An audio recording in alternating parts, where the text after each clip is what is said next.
A federal appeals court has ordered the Trump regime to bring back a man who was deported to El Salvador in violation of a direct judicial order. The Second Circuit Court of Appeals in New York demanded that the administration explain how it plans to comply and account for the man's current location and custody status. The ruling appears to signal growing judicial frustration over repeated violations of court orders by immigration officials. Jordin Melgar-Salmeron, a 31-year-old father of four from Virginia, was deported on the 7th of May, just 28 minutes after a court order was issued blocking his removal. This occurred despite explicit assurances from the government that no flight would be scheduled until the following day. Government lawyers later blamed administrative errors for the removal. The court's latest ruling comes in the wake of similar legal defiance in the case of Kilmar Abrego Garcia, who was deported to El Salvador earlier this year despite a standing 2019 immigration court decision that blocked his return due to fears of persecution. Who did say that he was a member of MS-13 was law enforcement officers that encountered this individual. Yeah, he knows that. This is a Fourth Circuit judge. He knows all of what the evidence is, and he's saying if that evidence...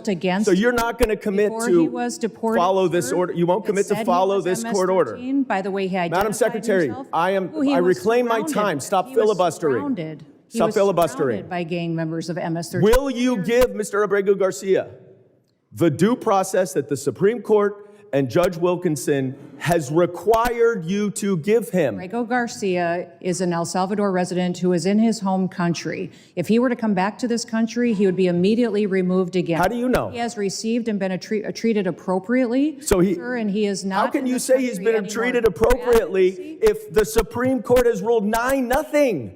9-0 that he hasn't been treated appropriately. Why is your opinion better and have more authority than the Supreme Court? Investigators, 2 judges, an immigration court that all said he was MS-13 and was removed from this country. But you understand, that is you saying that. That is you saying that. That is them saying that. This no. is investigators and law that is you making that determination. Against him. If you don't the trust court has considered all that. The judge has considered all that, Madam Secretary. And if you would be quiet, because I'm reclaiming my time, you are not following this court order. After weeks in El Salvador's Saycot prison, he was eventually repatriated to the U.S., where prosecutors charged him in a questionable human smuggling case. Today's ruling instructs government officials to provide a sworn declaration within a week detailing Melgar-Salmeron's whereabouts and custodial conditions, along with concrete steps for his return. However, the court declined to appoint a special master, stating that government counsel had made reasonable and diligent efforts to comply. Melgar-Salmeron's case isn't isolated. 3 other individuals have recently been removed from the country in apparent violation of court directives. These include a Venezuelan man, Daniel Lozano Camargo, and a Guatemalan woman known only as OCG, who was deported to Mexico despite previous reports of rape and abduction in that country. ICE's enforcement under Donald Trump's second term has seen a marked uptick in the arrest of migrants with no criminal records. According to recent ICE data, more than 11,700 detainees as of mid-June had no criminal convictions, an increase of 1,271% compared to figures before Trump's re-inauguration.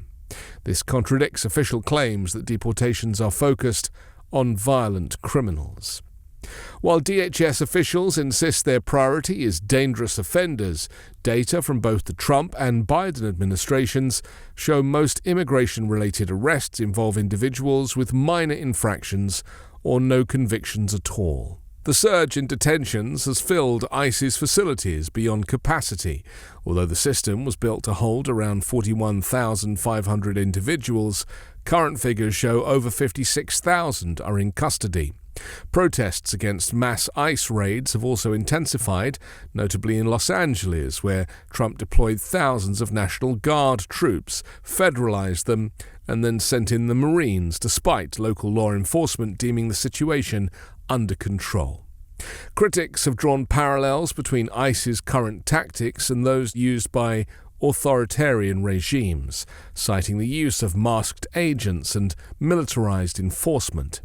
DHS propaganda has also been criticized for fostering a climate of fear, including posters calling on citizens to report undocumented immigrants, an echo of Cold War surveillance culture. The regime's aggressive tactics appear to have created political fallout. Protests have gained momentum nationwide, and opposition leaders have taken high-profile stances. California Senator Alex Padilla was arrested while challenging DHS Secretary Kristi Noem, and New York City mayoral candidate Brad Lander was detained by masked agents in an immigration court. But most importantly, we have to get the criminals out of our country. And Biden let in thousands and 11,888 murderers. Many of them murdered more than one person. Can you believe it? Many, almost 50% of them murdered more than one person. He let them into our country. They emptied out the jails of countries from all over the world, from the Congo, from Venezuela, from all over the place. They emptied out the jails, many of them. I would. If I were running one of the countries, I would have emptied out my prison population into the U.S., and many countries did. And we're getting them out, okay? We're getting them out. These actions follow a reported directive from Trump officials on May 21, demanding ICE ramp up arrests to 3,000 a day. The directive came during a contentious meeting between DHS Secretary Kristi Noem and Deputy Chief of Staff Stephen Miller, the architect of Trump's racist, white supremacist crackdown. Miller's role has drawn further scrutiny this week due to his financial stake in Palantir Technologies, the defense contractor with close ties to the regime's immigration data initiatives. Disclosures reveal Miller holds between $100,000 and $250,000 worth of Palantir stock, which he reportedly acquired after Trump's first term, but before implementation of the current immigration crackdown. Palantir, started by Peter Thiel, whose stock has soared 80% this year, was recently awarded a contract to develop a massive data-sharing platform for federal agencies. With record-high ICE detentions and widespread criticism from civil liberties groups and legal experts, the Trump regime's authoritarian immigration policies are facing renewed legal and political challenges as the authoritarian dictatorial takeover of the American government is underway. I'm Anthony Davis. You can find me on the 5 Minute News YouTube channel and podcast, on Wednesdays co-hosting Uncovered, and on Sunday on The Weekend Show with Midas Touch.